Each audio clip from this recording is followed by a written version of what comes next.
This is a scene from the Iranian film Tall Shadows of the Wind, made only 1 year before the Iranian Revolution. The scene shows the people of a village revolting against the tyrannical scarecrows that have been ruling their lives and controlling their destinies. The scene, however, is not a typical one. In a country in which dictatorship is a political tradition, a provocative scene like this would not be tolerated by the censors. So it comes as no surprise that the next scene appears to serve as a disclaimer. We realize that what we saw was only a dream scene, the last dream of a dying man who made a one-man attempt to fight the despotic scarecrows and failed. The dream, however, is still alive. At his deathbed, the dying man, a driver, hands a piece of rock to the village teacher, something he has carried with him while battling the scarecrows.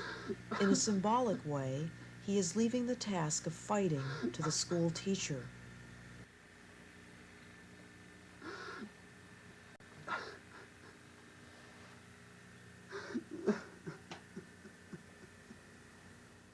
In spite of its being a dream, the uprising scene is a symbolically significant one since it accurately reflects the long-standing dream of a nation for a liberating revolution, a dream that has always been betrayed.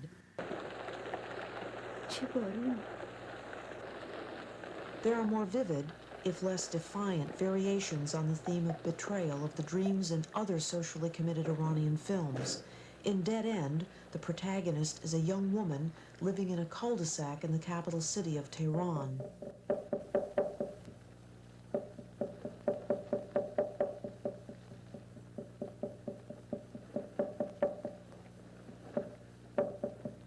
میرم تا زیر بازارچی.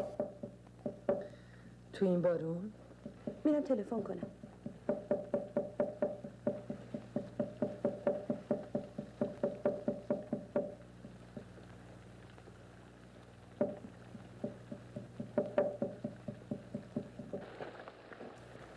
Her life begins to change one rainy morning when she finds out she is being watched and followed by a man.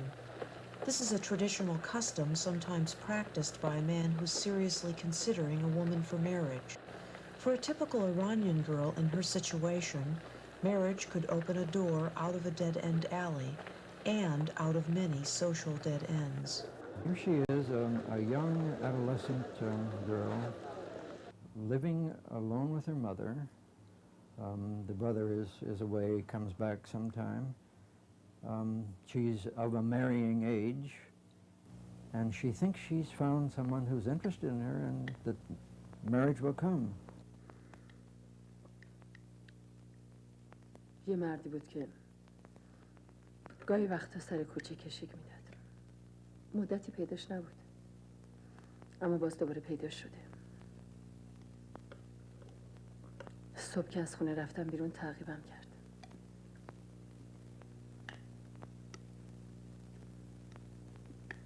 قبلا هم چند دفعه تعقیبم کرده بود.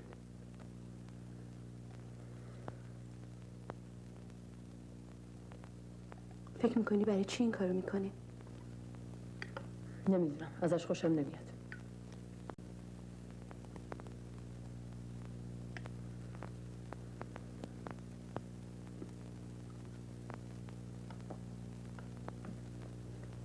اگه بدونی به خاطر من این کارا رو میکنه، بازم ازش بدت میاد؟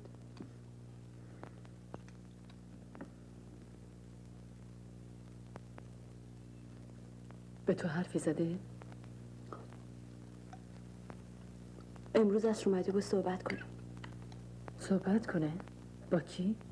نمیدونم. بهش گفتم شما نیستی.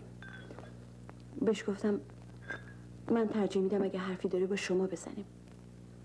خب چی گفت؟ هیچی نگفت، رفت. خیال میکنم بازم بیاد. بازم بیاد که با شما حرف بزنیم. Why did you choose to have two empty seats at the dining table? Well, those two seats belongs to two absent men. The father is died, and the brother is gone. We don't know where, but it presents that these two women need support. سلام. اجازه هست؟ خوب موقعی اومدی. هم مادرم هست هم برادرم.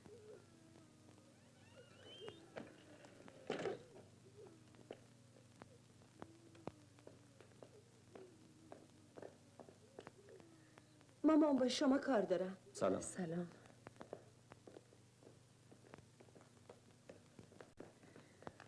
از این طرف خواهش میکنم.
چه خوبه با خانواده‌اش نیست.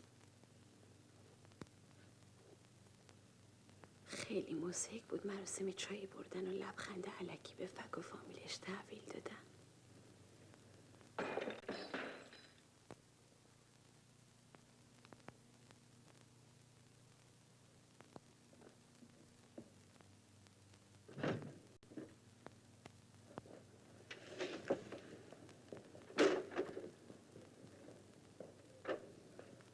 برادرتو برد. برادرتو برد.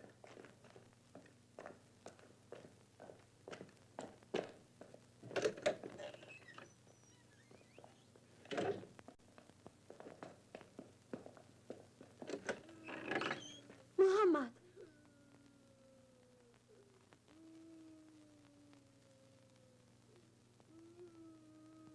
متاسفم.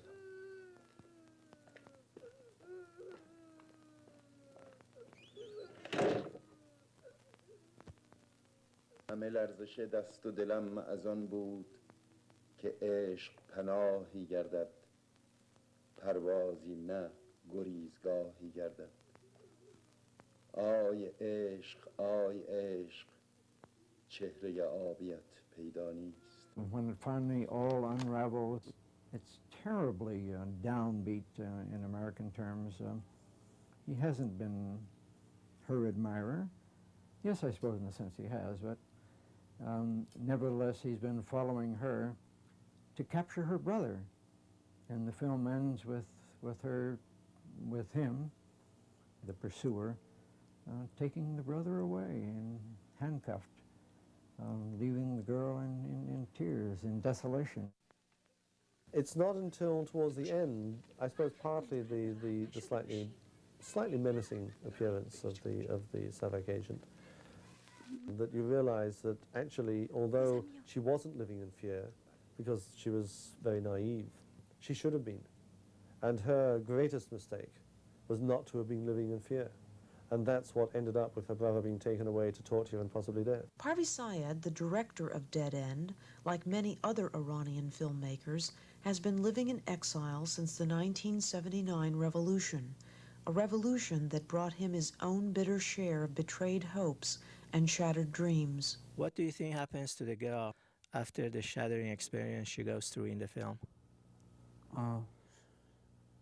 She gets a little bit experience.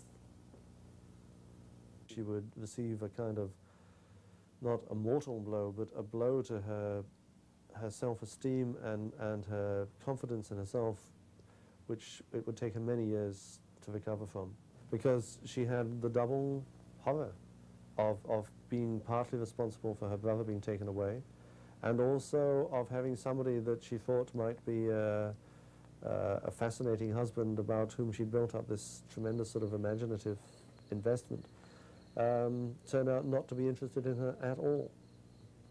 And therefore, in personality terms, a terrible wound, a terrible double wound.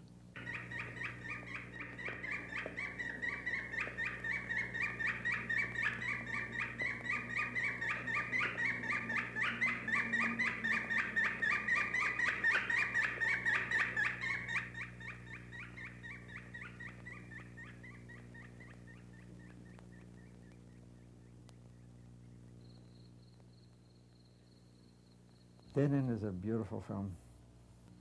Beautiful in every sense that I can think of.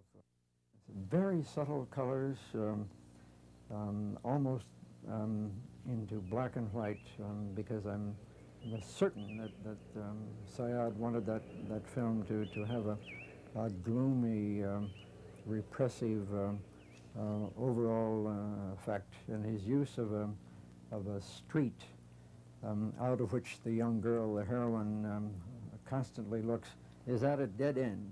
And at that dead end, there's the message, flat out, dead end, no place to go from here, and beautifully done. These films are making a very heavy allusion to the incredibly destructive effects of having such a system of surveillance widespread from the country, even stretching into tiny villages in the middle of nowhere. The setting for Tall Shadows of the Wind seems to be one of those tiny villages in the middle of nowhere. In the beginning of the film, we see the inhabitants of the village in a mass ritual, praying that their God send them a liberator, someone to bring them prosperity and justice.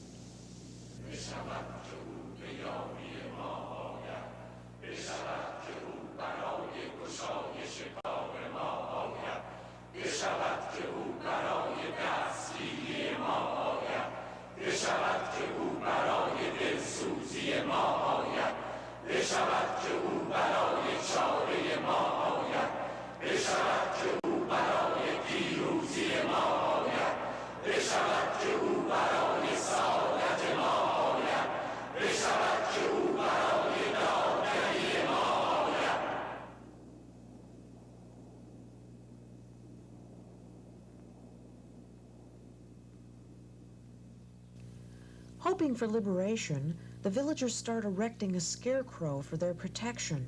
But ironically, the scarecrow soon multiplies itself into a tyrannical army of scarecrows and begins to terrorize the villagers. Yes, we make our own dictators because we can tear them apart if we like. And this is why the title Tall Shadows of the Wind really comes from a sentence that if you know the origin of the wind, you're never afraid of the tall shadows of the wind. And that's what we really are proposing in this particular film, that we make these deities ourselves and they start ruling our lives. And this is why in the film they make a scarecrow for very, very simple economical reasons, not religious reasons, because they want better crop and so on. And that scarecrow eventually starts ruling the village. Now, the fact that it actually happened because we made Khomeini, we made the Shah. And if we always have been having dictators all through our history, there is something inherently wrong with us as people. And this is why I was proposing that we should turn down, start all over again. The all-pervasive sense of fear by a regime of systematic terror, to the point where, with the system of informers under which, with which every terror regime operates, nobody ends up by trusting anybody else. People become incredibly individualized, isolated. They won't talk to their neighbors or their friends or even their closest, their husbands or their mothers, about the experiences they've had. We start at the beginning of the film with a lot of color in the clothing, in the decorations in the rooms and everything. You see very vibrant colors everywhere. And as the fear of the scarecrow gradually grows, we have faded out the colors. I mean, you potentially see the same dress worn by the same woman, but we had 3 shades of it. And in the last 45 minutes of the film, you're practically seeing black and white in color before the revolution sequence, and that's why it shocks. I mean, the red shocks so much, and then immediately after that we go more or less to total black and white in the funeral procession. And one of the objects was, as the fear grows, the color out of our lives goes out, and I just wanted to do this so gradually that it's not a shocking aspect, but eventually it's there.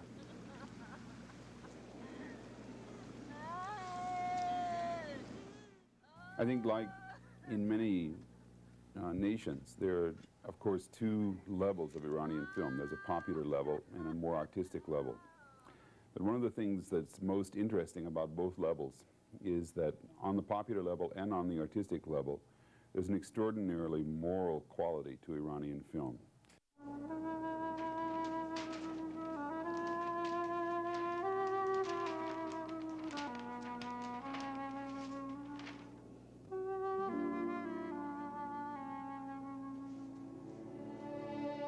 Even when we have films that are rather political in nature, the basic ideals and morality of Iranian life are being pointed up and being emphasized.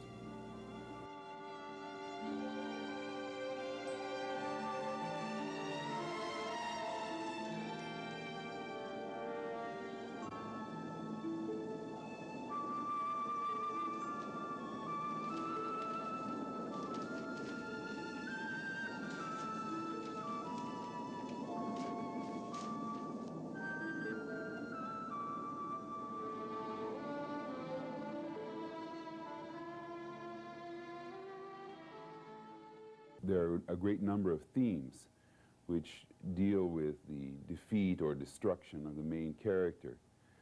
But I think if we examine the Iranian moral universe more carefully, we find that there are many, many examples where what seems to be defeat can actually be a victory as long as it's a moral victory. The main character achieves this moral victory by refusing to sell out or refusing to yield to a superior power which is corrupt and illegitimate. And this is a theme that we find again and again in many Iranian films. Even in a situation where the character seems to be utterly devastated, the real redemption, the real hero in the film may in fact, in this case, be the spectator, because the spectator becomes made aware of the disparity between a corrupt superior power and a person who's been victimized by that power. So the feeling of moral enhancement or moral enlightenment is achieved in this kind of plot construction. Dr. William Beeman, a professor of anthropology at Brown University, specializes in cross-cultural communication.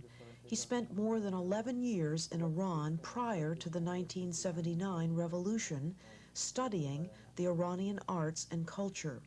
One of the most important aspects of Iranian political film is that it's cast in an Iranian symbolic universe.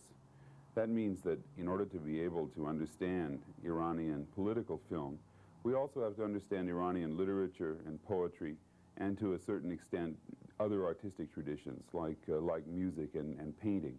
I think that there's no form of artistic expression in Iran which is especially direct and easily accessible. All forms of artistic expression in Iran have many, many layers to them, and this is no less true about the cinema.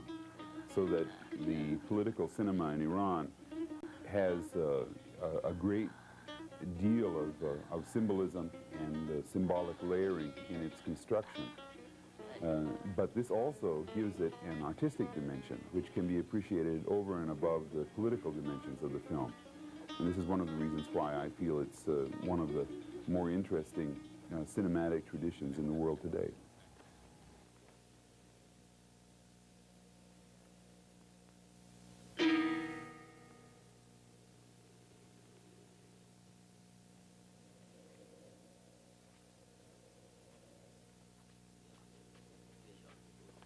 The Cow is the film that started an Iranian film renaissance in the early 70s. It was smuggled out to the Venice Film Festival, where it won tremendous critical acclaim and, for the first time, placed Iran on the international film map.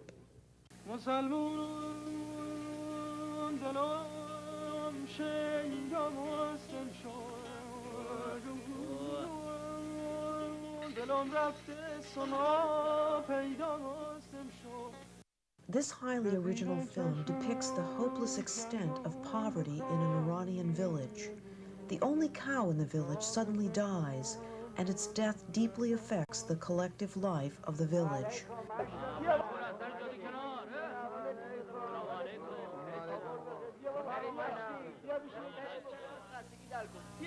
One day we were walking with Ghulam Hussein Saidi, the famous writer, and he suggested that I should read again the story of the cow in his book Azadarani Bayal, the Bayal's Mourners. Anyway, I read that and I found a lot of possibilities, potentials in the story, but of course the story was a short story, so we had to develop it. And that's where I started utilizing the other stories in that book and somehow coordinating them together and making a total story as we see it in the film. And then we worked together, you know, on the screenplay for, I remember, for 10 or 12 days. And then when the screenplay was ready, the problem was to find a producer. And of course, none of the existing producers would dare to invest in a film like that. So we submitted it to the Ministry of Culture as a kind of a documentary film. And they had a tradition of making, you know, documentaries and things like that. So hopefully we could arrange the budget and also utilizing all the actors of the Ministry of Culture who were already employed in the theater section. But this doesn't diminish its power as a film about an individual who has everything that means anything to him in the world taken away from him in some mysterious fashion. His cow, the thing that provides him with all sustenance and every aspect of life, dies. And then the village society in which he lives conceals this from him, and he eventually is driven mad by his inability to find out what the truth is.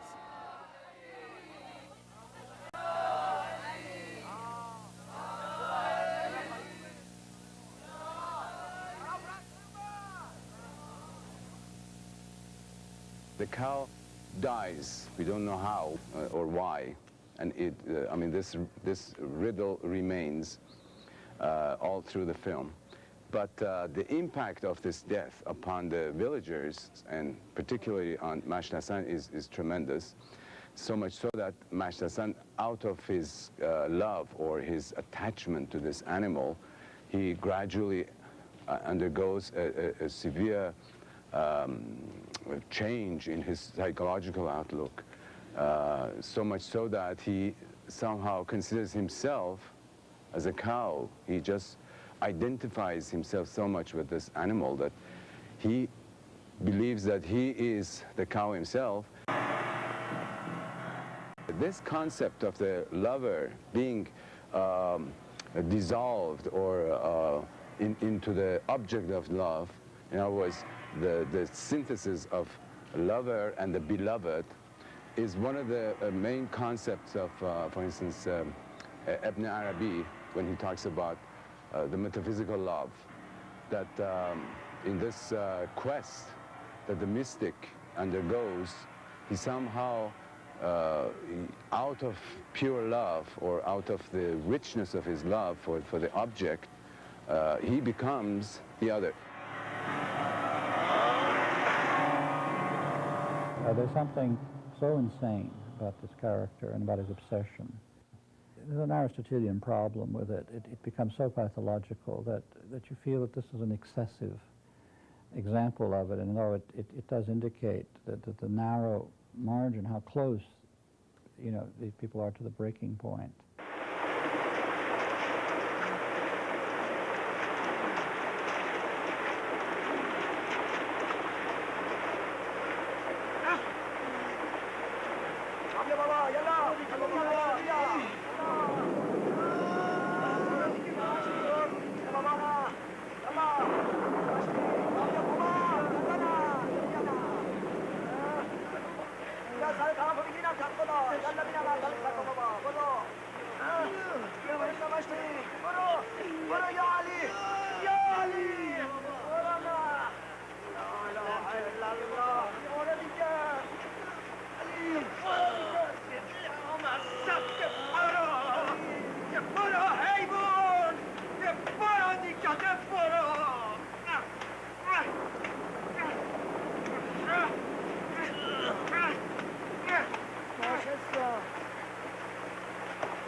Here's a man whose greatest possession in life is a cow.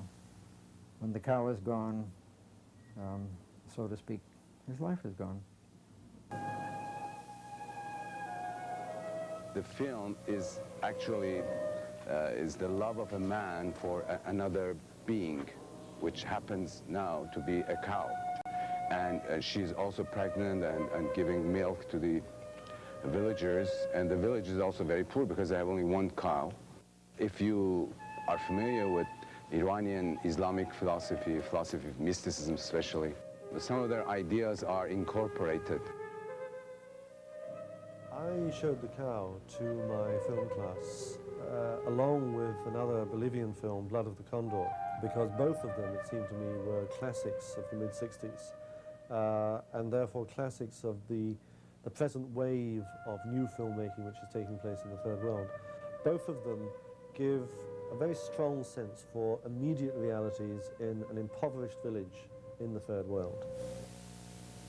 I should say I also chose the cow because when I was giving that version of the film course, I began the course by trying to focus on images of the Third World in the United States. And at that stage particularly, the image of Iran was one of the clearest in people's minds, the whole barrage of hostile propaganda which circulated within this country. And therefore it struck me as being a good thing to say, well, okay, let's look at how Iranians define Iran. rather than simply how the American networks do it. What the film did, or would do for any audience, which is alert to issues beyond their immediate backyard, is that it showed the humanity and sensitivity of the villagers in trying to deal with this case of psychiatric breakdown. And that was a very different image, which was important for me to show, a very different image of Iranians from the one presented on the network, which showed them as perpetual chanting fanatics. And I think it was an illumination to the students. I also had to point out that this was oil-rich Iran that was being portrayed. I think that anybody showing that film would probably have to emphasize that point and bring it out. One reason that the film actually was censored, was confiscated for about a year and a half or 2 years, was particularly because of that. Because at that time, if you remember, it was the peak of Shah's modern civilization. He was talking about the threshold that now we are going now from the third world to the first world, or things like that. And right in the midst of all these talks, then comes this film, which shows, you know, a very poor village, and the people are not, you know, the desirable types that the government wanted to have. So that's how we came into a lot of conflict with censorship. But, I mean, the critics or the historians, they considered that this was the first time in the Iranian cinema that a film came out which could relate to both the public in general and also to the critics, to the art historians, to the cineasts, etc. This element of simple stories, documentary fashion, you know, human relationship, and particularly talking about the, you know, the underprivileged, the poor people, etc. This is one of the current issue that you see now in the Iranian cinema. And also it had a great success abroad, which was distributed in different countries and so forth. This had not happened yet in the Iranian cinema. The cow, Gov, was a real landmark in Iranian cinema. It was the first cinematic representation of Iranian life, which showed in some ways the dark side of Iranian life, and yet was a fine artistic production. For Iranian filmmakers, a signal, I think, to them that films of serious content could be made that didn't necessarily follow the formulas of the popular cinema that had gone on before. It occupies a position in Iranian cinema which is similar to, you know, Pata Panchali in Indian cinema, which broke the mold of the Indian cinematic formula. Gov also broke the mold of the cinematic formula in Iran. It was telling people that a new form of artistic expression could be represented on film. The Sealed Soil is one of the films that took advantage of the new artistic possibilities and experimented with a new visual language in Iranian cinema. I'm trying to get out of Hollywood style. I think each filmmaker has to bring their own country's cultural background into their filmmaking. And since I studied painting and I'm very interested in miniature painting, I'm trying to use that format as my style, and I've combined that with the European aesthetics of Brecht. In Persian miniature, you have a whole story in a book told in one frame of the miniature, and you have the subject matters are all around the painting.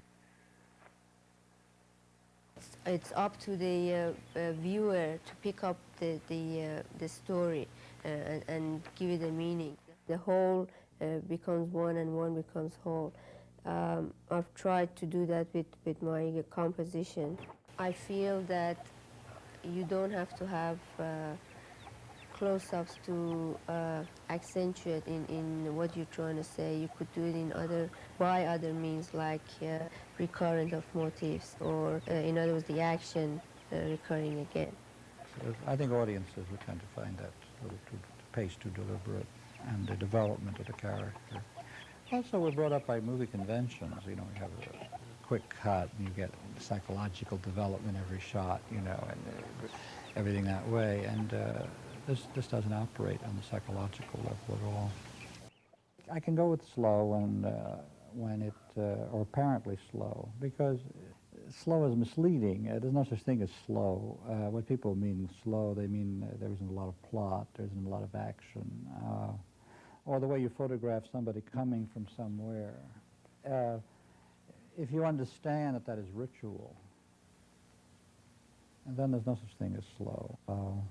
If you understand the formal structure of something is painterly or ritualistic, then the slowness, you understand it. But if you don't understand what's going on, you just think this person just wants to waste time showing somebody walking. I mean, the idea that if you don't get the meaning that comes out of watching every step. I'm trying to get into the idea of being distanced from the character, so that we are looking at them objectively, and we are trying to understand what the problem is. A Sealed Soil is the story of a young village woman under pressure to conform to the rigid norms of a communal life. این دختره چه شده؟ از مردم دوری میکنه. با کسی حرف نمیزنه. 18 سالشه. خیلی از وقت شوهر کردنش گذشته. شاید برای همین باشه. پس چرا جواب رد به همه داده؟ چشمش کردن.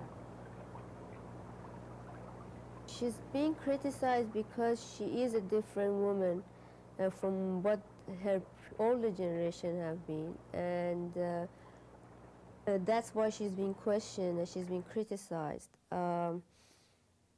But she, at the same time, she's not that different. She's in a state of moving from one awareness to another. She cannot follow her older generation's way of thinking and behavior. She's trying to find her grounds, and in that she's lost herself. She is lost, but at the same time she is trying to find some kind of an awareness, and I think that's what they're criticizing, and because they don't understand it. And also the fact that she's trying to be an individual. That is, I think, the most important thing in the film. The village life is such a communal life. I think what my protagonist is doing is trying to be an individual, and that's very hard for the villagers. Her past, her traditional life is and her what she has now is not giving her anything. So she hasn't come to consciousness yet, but she knows that she's missing something, and I think what is making her know that she's missing something is what is out there, the city life, the westernization of Iran that's creeping into the villages. She's been influenced by that indirectly, but she herself is not aware of it. All she knows is that things have changed and she's changing. And I think that's her dilemma. I don't believe in having the audience sympathize with the character, because that is going to create a false sympathy, and instead of the audience really trying to find out what is the problem and what is causing that, they start identifying with the character, and as the result they emotionally become so involved that they forget about being objective, and they become very subjective. And my whole criticism about Hollywood film is that it makes the audience so much involved emotionally with the character that they totally forget about the cause and effect.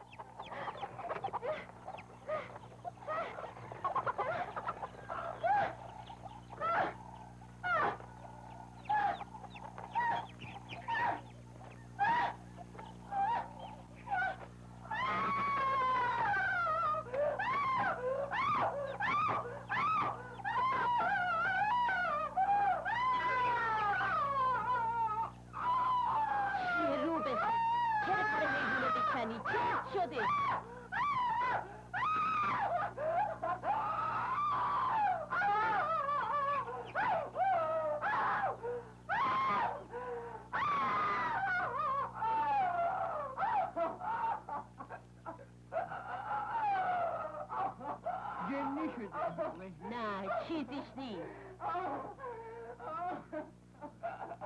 ولش کن چیزیش نیست باید مشرزه رو بیاریم که شیطون از تنش بیرون کنه باید اونو توی اتاق تنها بذاریم در روش ببندیم تا مشرزه برسه نه من اونو با خودم میبرم This woman, a girl completely breaking up, cracking, rejecting this world. That's the only way she can do it, is through madness, that she can rebel.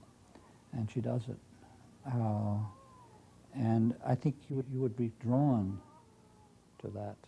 You would say, look, I'm here. I understand what's happening to you. I think this is a natural tendency.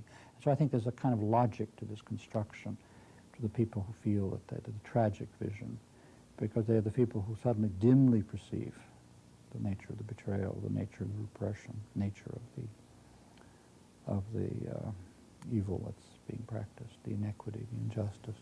I was trying to show the repression of women in Iran, and but underneath that was another repression, which was the people's repression. The trouble is that what happens is there's a conservative tendency in communities, and they have a different view. You know, in that community, let's say that story is absolutely true, of the woman who goes crazy, doesn't want to follow the traditional practice, doesn't want to be turned over like a piece of farm equipment. They'll say, oh, she's crazy, oh, she's, you know, which is reflected there. But most of the audience is looking at it says, oh, she's crazy, doesn't understand. It's going to be taking a long time to have our society change, especially women's condition. The movie is honest in this respect, and this is why it's not popular. I think the reason audiences would not go for it, even audiences, even people who feel, you know, women are, you know, not treated well, and they would want her to fight more, to come to understand what it is that's happening to her. But the artist here is too honest to let this person give you the big dramatic scene, the big Paul Newman scene. Ah, I understand, and this is how we do it. You know, this is what audiences want. They want the big hero or heroine to rise up and make a big speech or make a big gesture or something that the audience can identify with. Yes, I can control my destiny. The trouble, here's where the pessimism comes in. This woman cannot do that. She hasn't been educated, she hasn't been trained. It's impossible for her to find the words to express. She can only do it most inarticulate, primal way, deep inside her. And that's honest, but nobody wants to see that. In other words, it's saying you're trapped, there's nothing you can do. This is the only way you can express this through pathology. People don't want to hear that. But it's rather depressing. A film that shows the misery of a family or a village is not necessarily a pessimistic film, but it is to make the audience to see why they are unhappy and try to do something about it. A village life is extremely vocal. It's extremely with a lot of expressions. I try to oppress all that because I was trying to bring in something which I'm trying to say, that oppression always brings in silence, and I was trying to show that through their silence and through their motionless, they were totally immobile, and for me that was what the oppression had done to them, and that was my way of political way of dealing with how an oppressive system can change someone's life. I think the repression indicates that something has to happen within the people to change them, as in addition to before anything can happen outside. That is, if you want to repress your neighbor, or repress your daughter, or repress your son, or repress your people who are weaker than you are, then there's going to be somebody above you who's going to repress you. It's going to be a chain. You have to break the chain somewhere. And this is where, I differ with the Marxists, differ with the left. I believe the change has to come from within. I think the change people have to change right from within the circle. If we become more loving of our families, become more understanding of people around us, try to understand people around us, and work out, we may achieve some kind of change. But if we just make the change, all we do is what we've been doing for the past few thousand years, been substituting generally one tyranny for another. I mean, you can say this tyranny is better than that tyranny, but it's still tyranny. To break it completely, you have to genuinely believe in understanding the other person's existence, accepting another person's existence, the other person's point of view, the other person's right to express themselves and so on. And I think, if you follow a very tight, patriarchal, rigid, community life, that's going to reflect it ultimately at the top. Andrew Saris could very well be talking about Arsalan Sassani's Bamboo Fence, which is, in spite of its surface value as a children's film, also a film about repression. The central character of this featurette is a small boy who separates a puppy from its mother and then, against his father's wish, desperately tries to keep the puppy.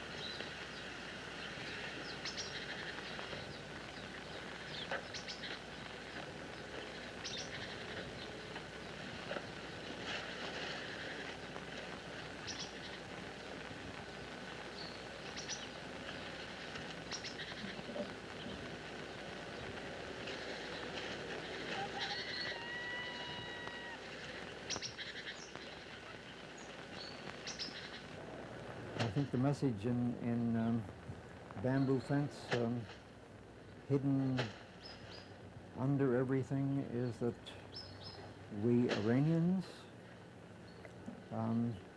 are constantly confined. We confine ourselves. The bamboo fences that one sees so frequently. I don't think the message is saying that somebody else is confining us. I think it's saying that deep within us, we confine ourselves, and the father, who is so strong and appears to Western eyes to be so brutal to the child, slapping the child and taking the child's dog away. I know that a dog means something different in Iran from what it does in the United States, but to my eyes, he's a very brutal father.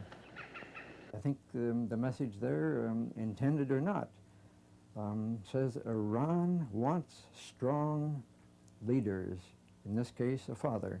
Iran wants strong father figures, and Iran has always had strong father figures.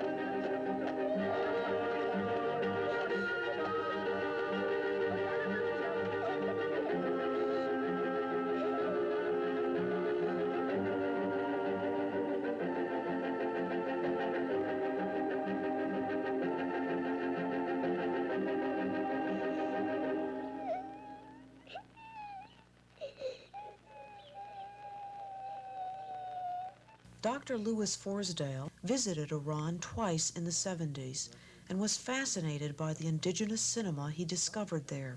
The quality of the films, their beauty, the photography was simply superb. Everything about them was something that was totally unexpected to me. A good example is The Bamboo Fence. A short film, the story of a young boy who's forever, within boundaries, within fences that he can't seem to break loose from, dominated by a father who appears to a Western eye to be extremely harsh. My heart goes out to the little kid. The man is surrounded by his own problems. His problem is, it's much bigger that, for instance, the problem why the son doesn't go to school. No.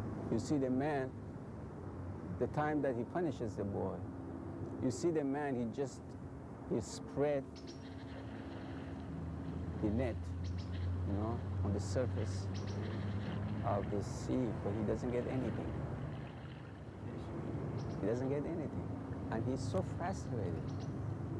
And meanwhile, he's informed that his son didn't attend school. No, he's not mad because why his son didn't attend school. He's mad because he doesn't have anything to live with.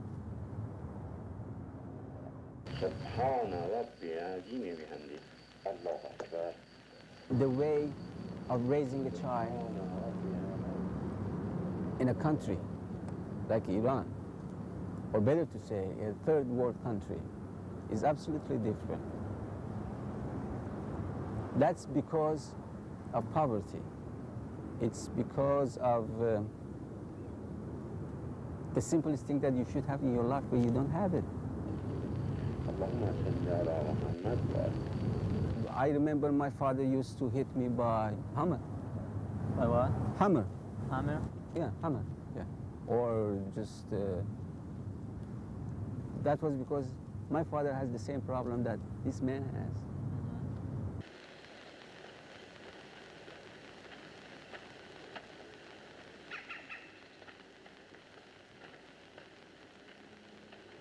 The Bamboo Fence, I think, is one of the loveliest short films I have ever seen, with the message so deeply embedded in the film that it doesn't slap you in the face, with a story that's so touching and so moving. I compare it with Lamarice's Red Balloon, and that is very high tribute indeed, because among short films, I think of The Red Balloon being almost without flaw. If Bamboo Fence represents the best of short Iranian films, Religions in Iran by Manucher Tayyip represents the best of Iranian documentaries.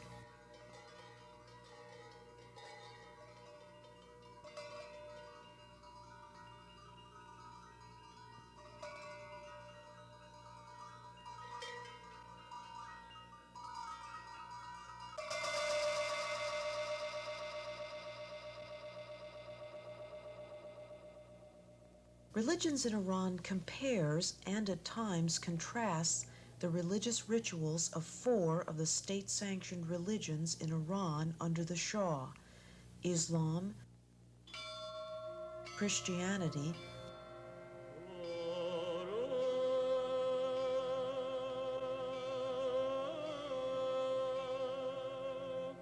Judaism,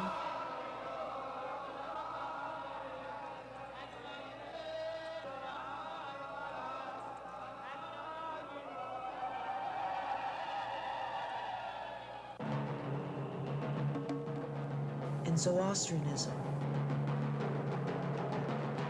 I think regardless to the title of the film, I had really no intention to make a film about religions in particular.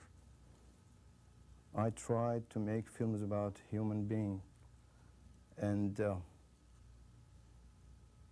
vis-a-vis their religions, something important to their lives, maybe through religions they try to get some answer to their questions.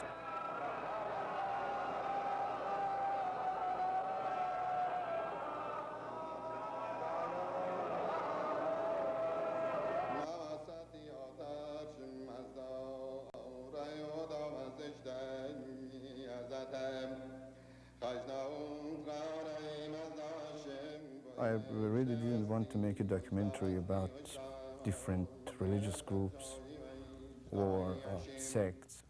There were many other sects and religious groups that I never referred to them because, as I told, the main goal was human being and not the religion. That's why I never mentioned which religion is which.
Such self-annihilation rituals exist in all religions.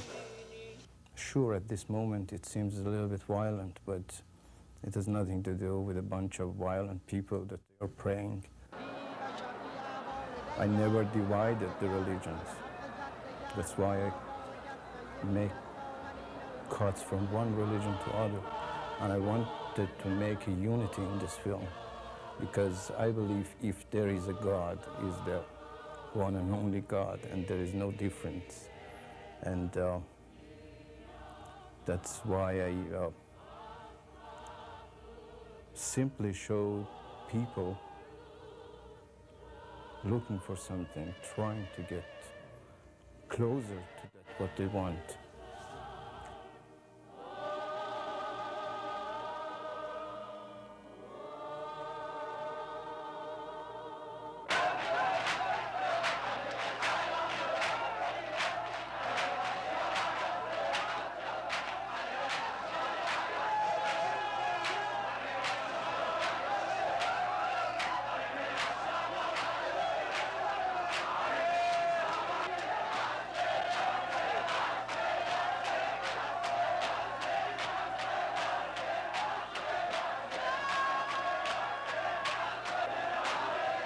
Sure, I wanted to show the violence, but not violence in a particular religion.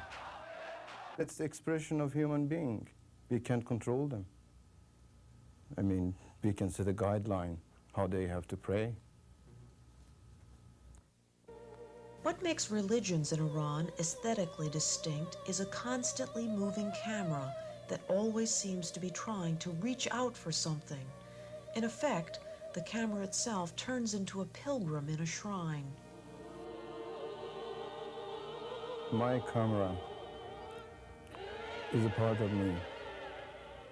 And if I see the scenes, I have to reflect my ideas through my camera. Tayyip also carefully uses distancing techniques to keep his audience from being emotionally involved. He effectively intercuts long-moving shots of empty, sacred places with the same places packed with people in order to maintain an objective sense of separation of figure from ground.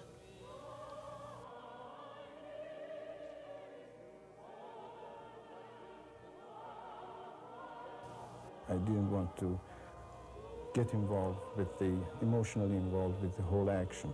I kept my camera sometimes in a distance. Sometimes I got closer, and sometimes I used a subjective camera, which means me and my camera was a part of this crowd. I used all these empty places to give my audience an opportunity to think and not getting emotionally involved all the time, because he had to make his own decision. You know, that's why I used these very slow camera movements in empty places like churches and mosques. That's the point. I really wanted to give him an opportunity to think.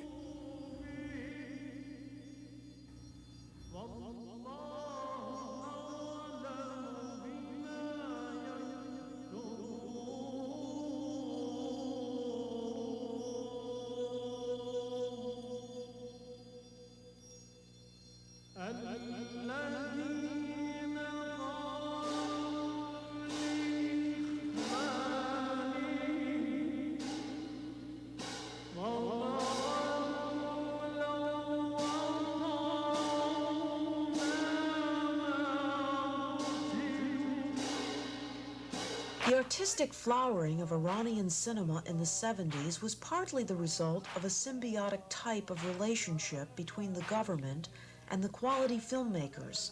The films, in their symbolic ways, were highly critical of the establishment, yet the filmmakers had to turn to the same establishment for financial support because their projects had little commercial appeal to attract any private investors. On the other hand, the government, while basically suspicious of the filmmakers and their intentions, found itself benefiting from being associated with them. The films were receiving tremendously favorable responses in international festivals, and the Shah's government was actively campaigning to counterbalance its debased political image abroad with as much cultural prestige as they could gain. The relationship, however, did not always work. Manucher Tayyip made his film for the Ministry of Art and Culture, one of the filmmaking branches of the government. But ironically, the ministry refused to issue a screening permit for the film. As far as I know, this film has never been released for a public screening in Iran because of the controversy between the religious leaders at that time. They didn't actually like the way I made this film. Government people, I think they didn't have any specific idea. But they referred all the time. When they got such a film as a subject, they referred to the people that were in charge or were interested, you know. And then they made their decision. But I think, I mean, if they didn't release this film, which means to me that they really didn't want to show the film for public. And I asked them why they don't screen this film, I mean, publicly. They told me it's actually impossible to do it. Religions in Iran was not an isolated case. A number of other government-funded or independent films were either banned or had problems receiving a screening permit. One film in particular, which was kept out of circulation for a long time, and in fact never really achieved much circulation during the regime of the Shah, was the film Daire Mina. Now the story was that the Iranian Association of Physicians objected to this film because it was directly critical of the medical profession.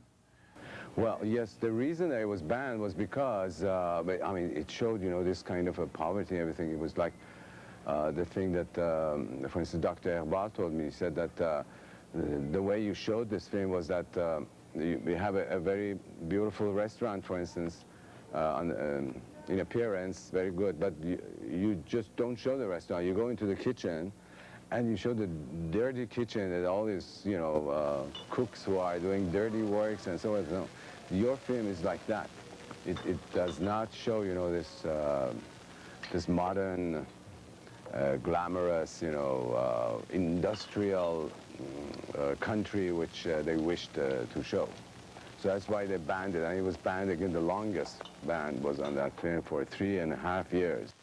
They paralyzed me because they wouldn't also allow me to make other films. All my projects would be refused. حالش به هم خورد. چی شد؟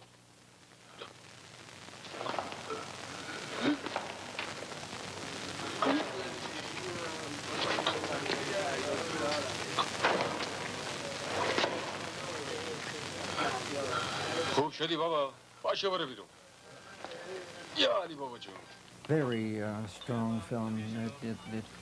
It hit me in the gut because I wasn't expecting it at all. I wasn't expecting the theme of the trafficking in blood, getting blood from diseased people and selling it to hospitals. باز میپرسی چرا زرد میباشد رنگ تو حال من میدانی و خود را به نادانی زدی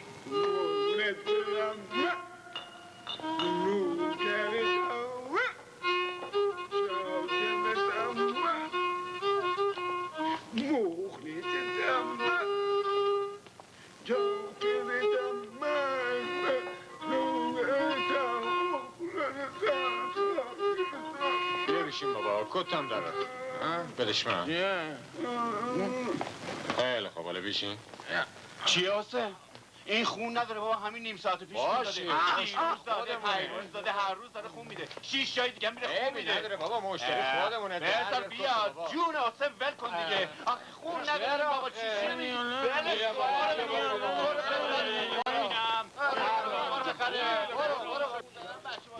All these laboratories in which these poor people, these addicted people would donate blood, they were all very secret and hidden from the public, and they would make a lot of money out of that.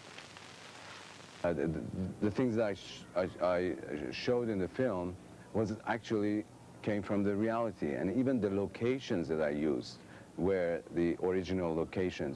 The Psycho is very overt in its protest. It happens to protest blood exchanges which become contaminated and patients die and there are payoffs involved and that sort of thing. It's a very bitter, very direct film. It's directed at an entire system.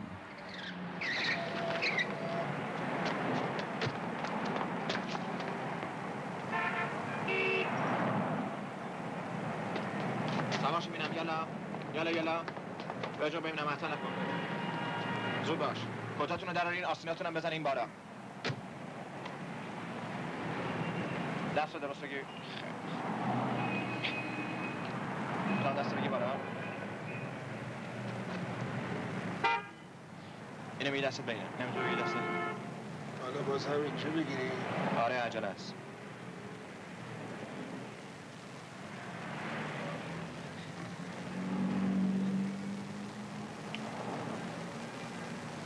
واسه نخور تو ماشین جات هم راحت تری بذار اینم باز این آقا سامری کارش گیر کرد بعد مدتی فرستاد دنبال ما جوش نزن خونت کسی میشه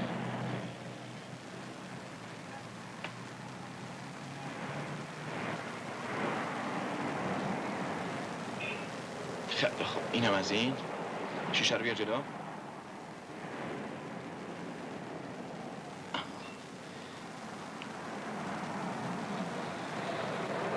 حسین را بیا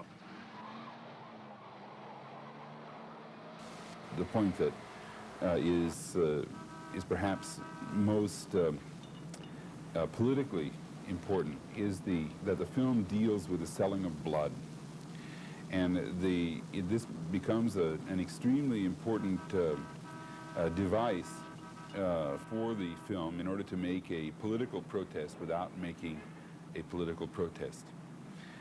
We have individuals, downtrodden individuals, people from villages, drug addicts, and other individuals who are selling their blood in order to just simply survive. And we find a young and very innocent young man who is come to the city in order to try to get medical care for his father, and ends up being part of the ring, which rounds up individuals and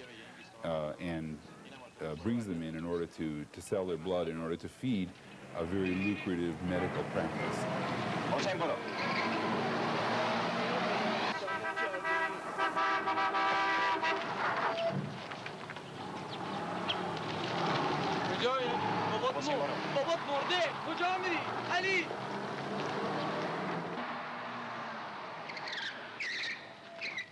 even people who have the best intentions, like this young man, eventually get caught up in the entire process of corruption and of bleeding the public dry, literally, in order to be able to survive themselves. You worked twice with Ghulam Hossein Saidi, the well-respected Iranian playwright. What attracted you to his work? Well, first of all, I thought that he was the best dramatic writer, the best short story writer, the best, and his stories attracted me. They had somehow those elements which I always cherished in works of good literature. That is to say, different layers, different dimensions of meaning, of attitude, of human relationship, and particularly this mysterious symbolic, or one could say mystical element which exists in some of his works, that he somehow transcends, the given reality, and he somehow talks about certain elements which are surreal. And also the fact that he had a very critical, vivid critical vision in regard to the reality which existed around him, and he was tremendously involved, with the poor people, with all these conflicts, these issues, the political issues. If there was one thing which perhaps stands out about those Iranian films that I've seen in terms of a common kind of subject matter and theme, it is, curiously, the apparent absence of the government, in a way. It's probably a wish thing of a great many intellectuals that the government would disappear and that the people would emerge, would somehow follow their own instincts. There's a kind of low-key, anarchic spirit, I think, there. And I think they've moved into areas where they don't have to deal with the present. I think the absence of the government in films from a very repressive society indicate a desire, possibly, to escape from that. And instead what you have are people who apparently are sort of living without any external authority in their lives, which I imagine is kind of omitted because it'd be almost impossible to treat, but who, on an individual basis, seem to be cutting each other up. Whereas a number of other cinemas that I've seen kind of focus on the struggles of women, or the clashes between the government and peasants, or whatever it is, somehow there's an individualization of conflict, which is in the foreground of the Iranian films I've seen, and which I presume is left to be put in its context by the Iranian viewers who obviously live the context. Films which tried to give attention to general social realities could only do so without specifying what their causes were. So the causes have to be left to be filled in by the viewers.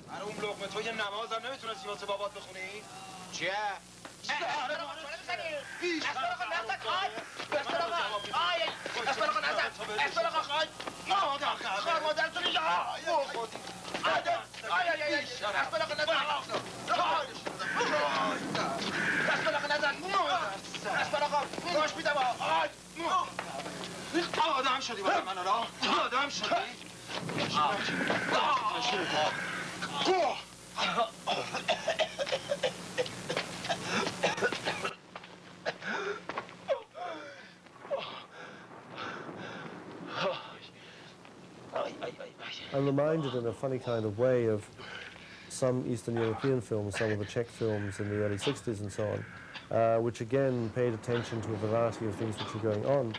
And even to do that was highly unpopular with the Czech authorities, because they had a vision of Czechoslovakia as being, one of the best places in the world to live in, where problems were basically solved. If they weren't solved, would be solved next year. And there's a certain kind of reminiscence there for me. My impression is that as long as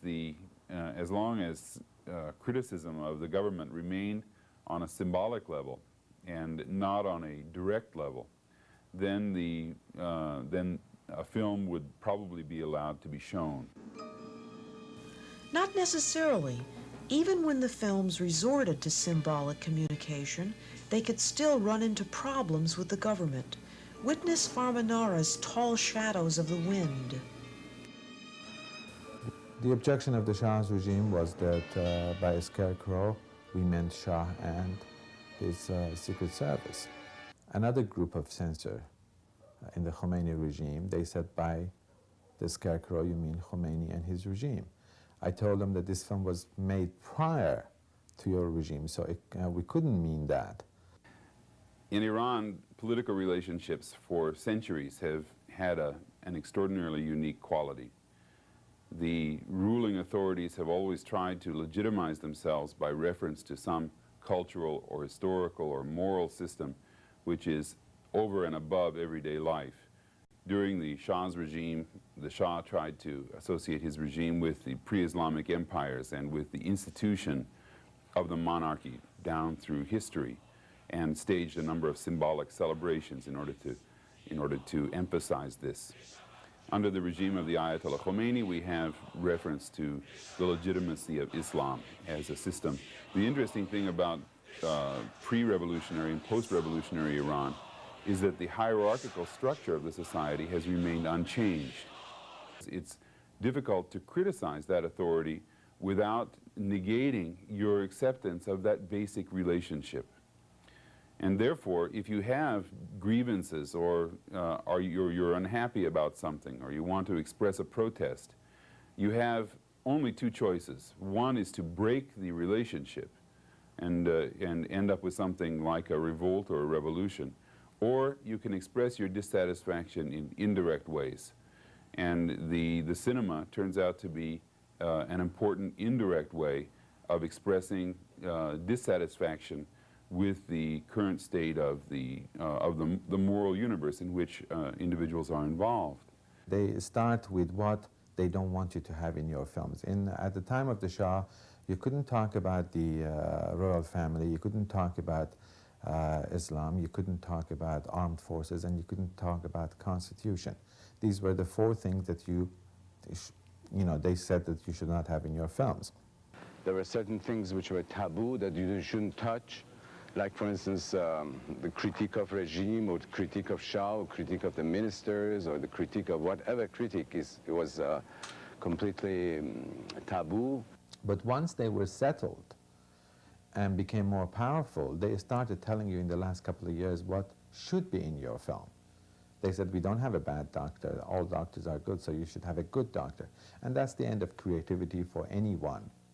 The ideal or the desire or the outlook of one or two or three particular person determines, you know, the destiny or the destiny of the film, you know.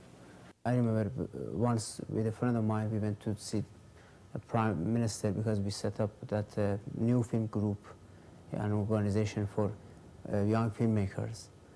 And we wanted to get some loan from government to make it, and we decided to make films independently without helping of the conventional market and commercial producers. And he directly told us that if you want money from us, you must make film for us, and the way we say. But if you want make films for your ideas, you have to invest yourself, spend your father's money or your property. They controlled everything. Even sometimes by investing money, they controlled filmmaking in Iran. To an extent, they had become clever enough to use us as sort of safety valve. Let us do a political film and show it in Tehran and some festivals, and that was it. And the moment I realized that we were being used as a weapon to keep something safe for themselves, I stopped doing it that way, and I just started doing it, becoming more and more independent. But it was always antagonistic kind of relationship because they were censors, they were controlling all the valves, and I just, as an artist, I did not think that they should be doing that. The relationship between Iranian filmmakers and the Iranian government was a highly ambiguous relationship. And I think what it really shows more than anything is that the Iranian government itself was not monolithic. On the one hand, we had certain areas of government that were not interested in having political expression be especially free or direct. Certainly were not interested in supporting anything which would turn back on government and promote criticism. And yet, on the other hand, we had other areas of government which were interested in fostering artistic expression. Sure, they helped. I mean, if you are talking about restrictions, if you are talking about control, it doesn't mean that they had the whole nation in their hands. They had to. They had to do something for the country and for the culture of the country. And sometimes they use all these things as a propagandistic, to show themselves. It is a matter of pride oftentimes for governments to support some kind of indigenous cinema. Iran, I think, did that beautifully, at least the period that I know about, where much of the funding for films came from government sources. Interestingly, many of the films that were made under government funding had within them buried, covert, what I would read as subversive messages. But I guess the government censors weren't reading in the same way that I was reading, because they were being financed by the government and shown by the government. Very often you have films that seem to be politically daring and courageous, and then when you analyze the situation, you find either they are what Carlos Fuentes said is a margin of dissent, you know, like 10%, like the government will tolerate this kind of, every regime, even the most repressive regimes will tolerate a certain amount of dissent, a certain amount of, in film anyway, a certain amount of criticism. Or else they're films made in exile, so to speak, or underground. Underground films are very hard to make. It's very hard to have the cinematic equivalent of Samit Sats.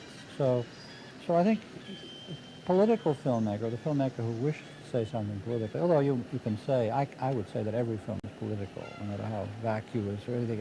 If it says nothing, that is a political statement. That means that we're not going to say anything. So everything is political. I would say that the political filmmaker has to walk a tightrope, and I think we have to analyze the nature of that tightrope. We come back to the question of censorship and the political regime, that only indirect statements can be made anyway, and therefore that, I suspect, tended to force an additional recourse to symbolic communication. Under a totalitarian regime, usually it happens because you haven't the opportunity to talk directly, and you try to find some way to express yourself. And this symbolism is actually the best way.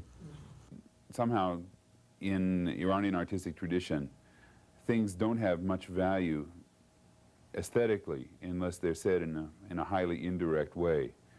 There's something about the artistic tradition in Iran which makes it necessary for the person who is approaching some artistic form to do some work himself in order to be able to discern the meaning. What's interesting is the level of irony which a filmmaker can operate in, the level of allegory. One interesting thing is in Spain, the Spanish filmmakers during the Franco regime developed, including Buñuel, Viridiana, developed a very elaborate allegorical, symbolic subtext, I guess like science fiction writers did in America during the McCarthy era, that, you know, one thing represented another. And so you had this very elaborate subterfuge. And now some of that generation of filmmakers cannot compose in any other way. The worst thing that could happen under such circumstances is the auto-censorship, which happens usually in countries, in societies ruled by totalitarian governments. It's must, I mean,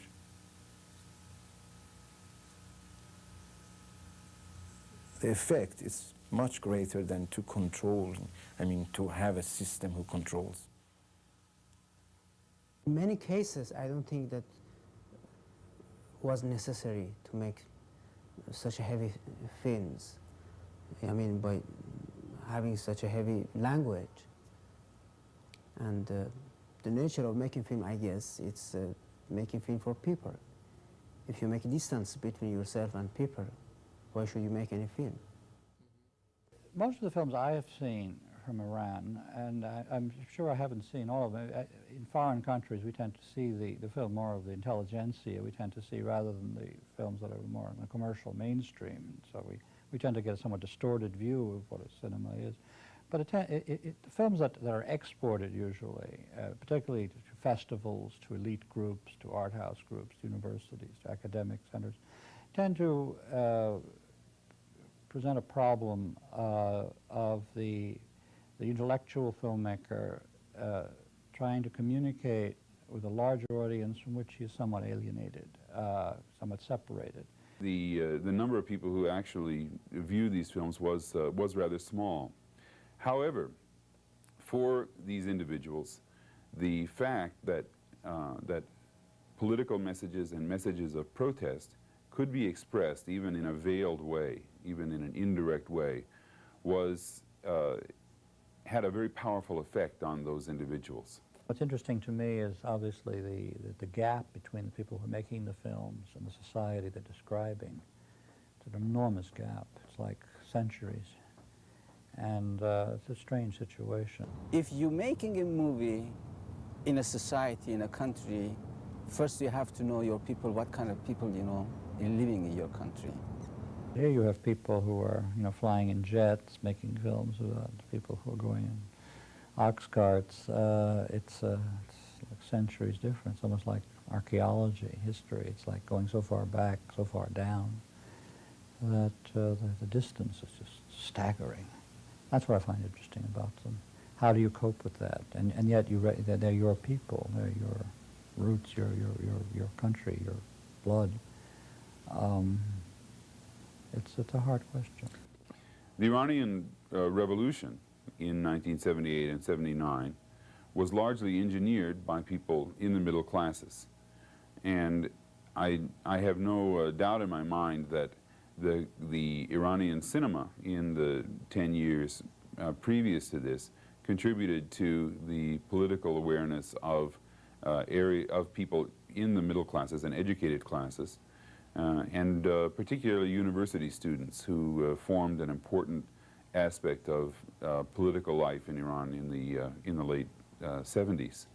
The Iranian Revolution that replaced the monarchy of the Shah with the malacracy of Ayatollah Khomeini brought an end to a budding national cinema that had taken firm root despite the censorship and repression of the Shah's government.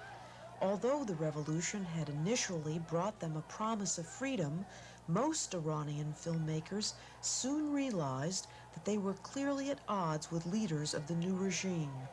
Facing the dilemma of either submitting to the regime or maintaining their integrity, several talented Iranian filmmakers were forced to leave the country. When the revolution happened, for a very short period of time, which is about 4 and 5 months immediately after the revolution, Iran was heaven on this earth because it was absolute freedom for an artist. I could do anything that I wanted. In fact, I had a script which was called The Day That the Shah Left. And all the preparation was there to start the shooting of the film. But all of a sudden, I saw that the signs of another dictatorship is starting. They started closing down the newspapers. They started having another group that going over this film scripts are now much more harder than it was before. And by some very strange, I mean, it was this very strange feeling that now that I had experienced that beautiful 5 months, the repression again was just so stifling as an artist that I just could not stand it. Why did you leave the country? Well, because I lost my job I couldn't make any film. I couldn't open my theater. So why should I be there? But anyway, if I would be there, I had to do something because people, I was working with them for a long time, they expected me to work. Even my silence would have some meaning, but the government wouldn't like it. Me, I have never been directly in Iran. I have spent my time, most of my time in Europe. I went to Iran, made my film, and went to Europe. I'm still in exile. I haven't seen any changes. For an Asian artist, it's the very, very difficult thing to immigrate because you're transplanting yourself to a totally new society, and the chances of a 38-year-old tree to be transplanted to a new soil and not dying with our background and culture is very, very remote.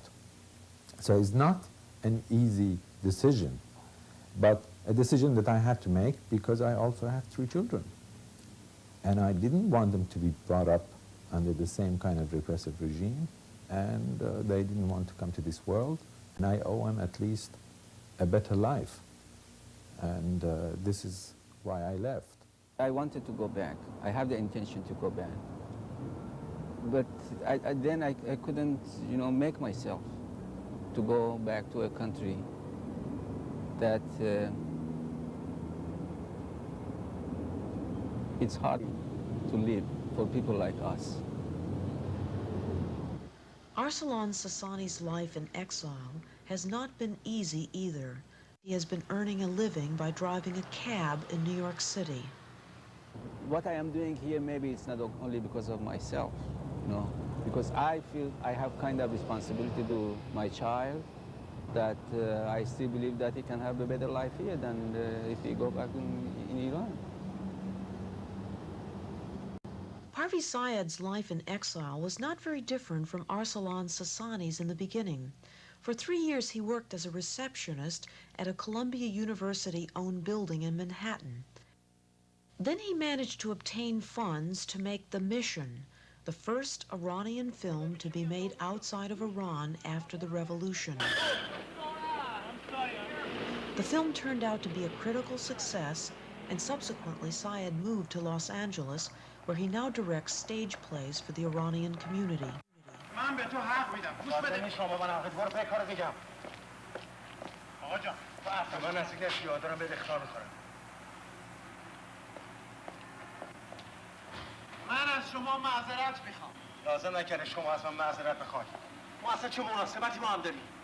ما دو قطب مخالفم. میفهمی مخالفم. من چه مخالفتی با تو دارم؟ مخالفتم باشم خب به عقیده تو احترام میذارم. اونم همینطوره.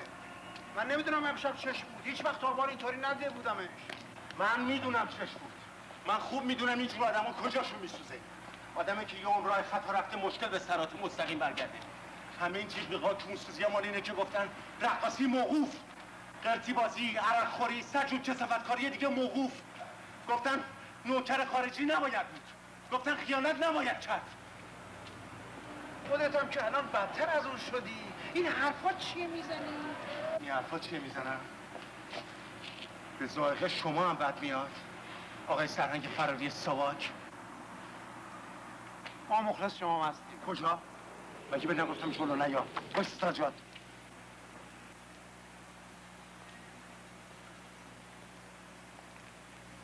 How has been your life in exile? Miserable.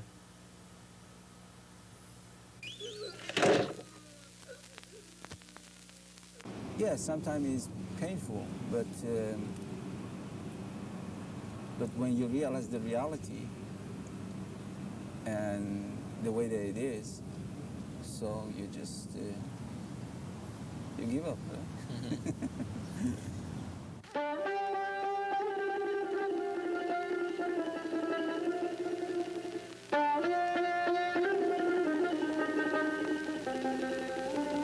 Marva Nabili, whose film The Sealed Soil was never shown in Iran, made The Night Songs, her first feature film in this country. You see, you're building up too late. This is too late. You're seeing someone dying. Your immediate reaction is to get people away from it. Action! Action! The film that was financed by PBS's American Playhouse is the story of a Vietnamese girl who experiences an identity crisis in New York's Chinatown. Maybe eventually the exile thing disappears. The artist ceases to be in exile, becomes hyphenated, becomes part of it begins to operate away from a subculture, moves into the mainstream culture. I don't know. I don't know what I would say. I think he has to use his own instincts. It's very difficult to survive. He has my sympathy. I think, you know, for me, if I were to suddenly find myself in another country, forced to be in another country with a different language, with people who don't have my... I don't know how I'd function. I don't know what I would do. I mean, I think it's a nightmare situation.